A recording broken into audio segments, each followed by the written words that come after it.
Salut à tous, aujourd'hui bienvenue sur la chaîne de la Buddy Teach. Petit overlay différent de l'habitude parce qu'aujourd'hui nous ne parlerons pas de mangas ni d'animé, mais d'une série que je viens de terminer et que j'ai kiffé ma race. J'ai nommé The Mandalorian. Donc, pour faire un résumé global de la vidéo de ce qui va se passer. Donc, j'ai filmé ma réaction à l'épisode 8, donc le dernier là qui est sorti. Donc ça risque de spoiler un petit peu, je vous en reparlerai à la toute fin. Normalement, si je me démerde bien, il devrait avoir juste en dessous mes réactions à la place de l'affiche. Mais au-delà de ça, la saison 1 de The Mandalorian, ça raconte quoi? Grosso merdo, sans spoiler. Donc on suit les aventures de le dit Mandalorien alias Mando, comme il est appelé en début de premier épisode, où l'on suit Mando qui est chasseur de primes et qui se voit attribuer une mission où il doit aller chercher un gars qui a la cinquantaine. Voilà la seule chose qu'on lui dit, ta cible à 50 ans, voilà, démerde-toi avec ça. Et là nous arrive une petite péripétie, un petit voyage sur une autre planète, parce que dans cette série on ne reste pas qu'à un seul point, on bouge dans la galaxie on va dire, et ça c'est un fait qui est assez intéressant de pouvoir découvrir d'autres systèmes par rapport à ce qu'on pouvait voir je sais pas moi dans Clone Wars, qui restait assez longtemps sur un même lieu, on va dire ça comme ça. Et là commencent les aventures donc de Mando qui découvre donc alerte spoiler, le bébé Yoda qui va le suivre durant toutes ces aventures. Mais donc au-delà de ça, au-delà de l'histoire, moi ce que j'ai aimé, c'est absolument tout en fait. C'est excellent et à la fois je suis hyper content, mais à la fois ça m'énerve. Pourquoi? Parce que en même temps on a la diffusion de Star Wars Clone Wars, la dernière saison, la saison 7 si je dis pas n'importe quoi, et c'est juste nickel, il n'y a rien à redire. On est dans Star Wars, il n'y a pas d'éléments qui viennent gâcher le truc, ou il n'y a pas d'incompréhension, si je m'exprime bien. C'est nickel du début jusqu'à la fin. Contrairement à ce qu'on a pu avoir avec les films qui sont regardables, on va dire. Moi j'ai aimé, c'est des bons films, mais c'est des mauvais Star Wars. Mais il n'y a rien à redire.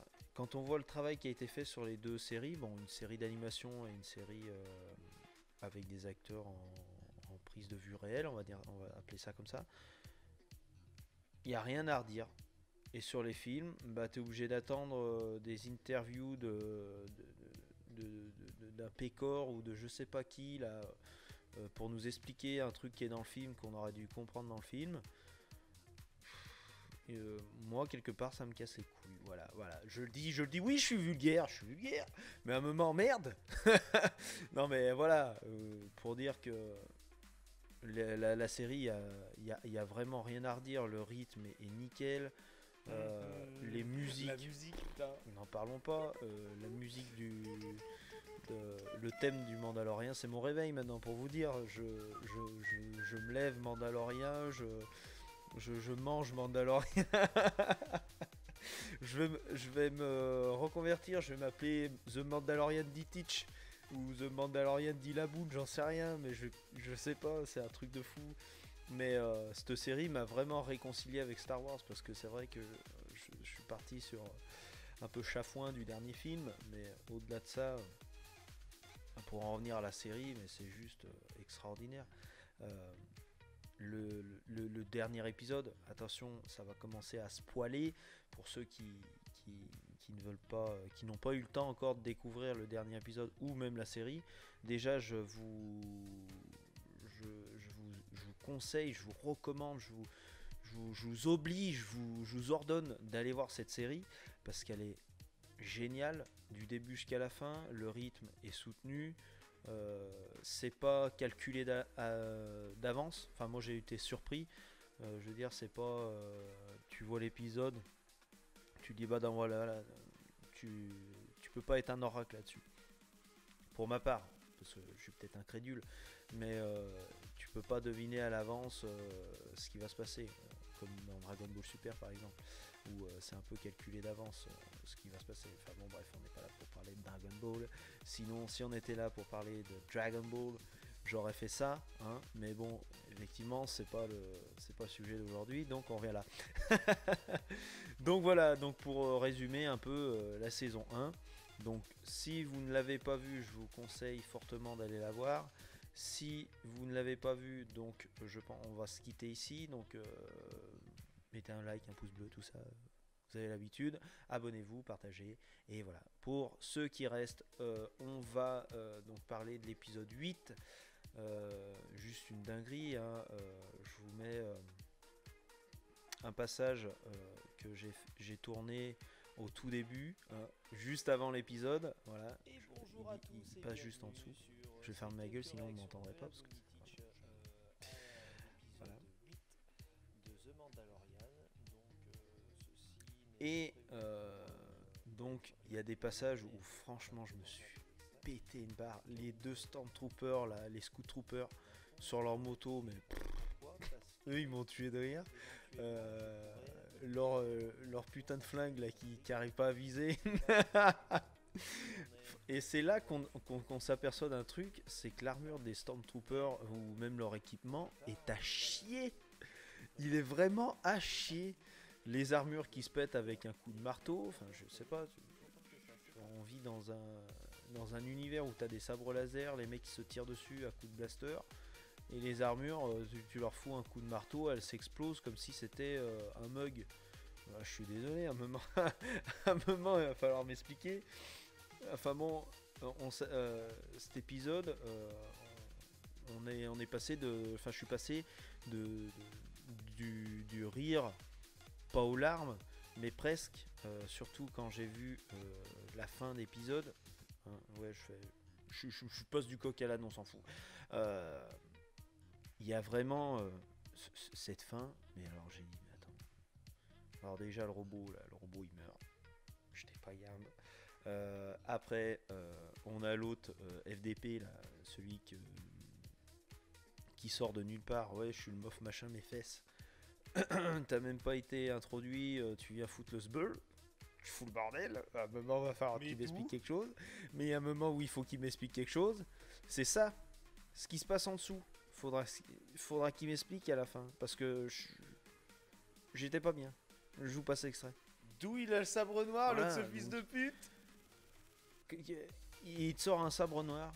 Et ceux qui suivent un peu l'univers étendu de Star Wars, le sabre noir, dernière nouvelle, c'est Sabine qui l'avait, qui l'a refilé à sa tante ou à sa mère, je ne sais plus, l'un des deux. Il faudra m'expliquer comment ils l'ont perdu. Alors oui, il y a eu un massacre sur Mandalore et compagnie, mais il pop là. Et c'est pas la première fois qu'on entend parler de ce sabre, ni de la légende de Mandalore. Moi je pense que si on n'a pas des explications dans le prochain arc narratif de Star Wars qui se passera 400 ans avant la menace fantôme, va falloir m'expliquer. Je suis pas oracle, mais je sens bien arriver la douille comme ça, comme quoi on va avoir un truc avec les Mandaloriens. Enfin bon, bref, on divague. Mis à part ça, je pense que j'ai fait à peu près le tour de ce que je voulais vous dire sur The Mandalorian. Donc bien évidemment il y a une saison 2 qui va sortir en automne 2020. Donc on sait pas, on n'a pas de date exacte parce que pensez bien, coronavirus et tout le tintouin, il y a des chances que ça soit repoussé. Pour l'instant on n'en sait pas plus. Simplement le fait que Jon Favreau sur son Instagram a teasé un peu le retour de la série. Donc il y aura une saison 2, on est sûr. Pour l'instant, août 2020 et après on verra. Voilà, j'ai bugué. J'ai repensé à l'épisode, j'ai bugué. Moi ce que je vais faire, de mon côté, et ce que je vous conseille de faire, parce qu'il y a beaucoup, j'en parlais avec Labo DK2, pour ceux qui connaissent, le décorateur de DB Times. Il y a beaucoup de détails et d'easter eggs qui sont disséminés dans le truc. La marque, par exemple, on revient à l'épisode 8, la marque qu'il y a sur les Mandaloriens, pardon. On va le faire en bon français. Le symbole qu'il y a sur le scientifique dans les premiers épisodes, qui est un symbole de Kamino, des cloneurs. On a le fameux sabre noir, on a des refs à plein de trucs de l'univers étendu. Donc je vais me remater entièrement la saison, et je pense que je vais découvrir encore des trucs que j'avais pas vu au premier visionnage. Ça me semble sûr, je suis sûr du truc, que j'ai raté des passages. Voilà, on va dire ça comme ça, des easter eggs et tout à voir. Donc nous on va se laisser là, hein. Je suis pas expert en résumé, comme vous avez pu le voir. Je vous invite à mettre un petit pouce bleu à la vidéo, à vous abonner à la chaîne YouTube et à me suivre sur mon Instagram et mon Twitter. C'est là que je poste toutes les infos relatives à la chaîne et à ce que je suis en général. Donc s'il y a des infos sur les licences que je suis, je poste tout là-dessus.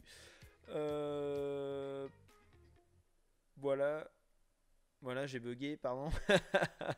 Donc pouce bleu, abonnement, partage. Venez me voir, regardez les vidéos, c'est gentil jusqu'à la fin. Pour ceux qui sont restés jusqu'à là, je vous fais un gros mimi. Ou j'en sais rien, où vous voulez, tant que c'est pas obscène. Et voilà. Donc on se dit à la prochaine et à bientôt, normalement, pour une réaction.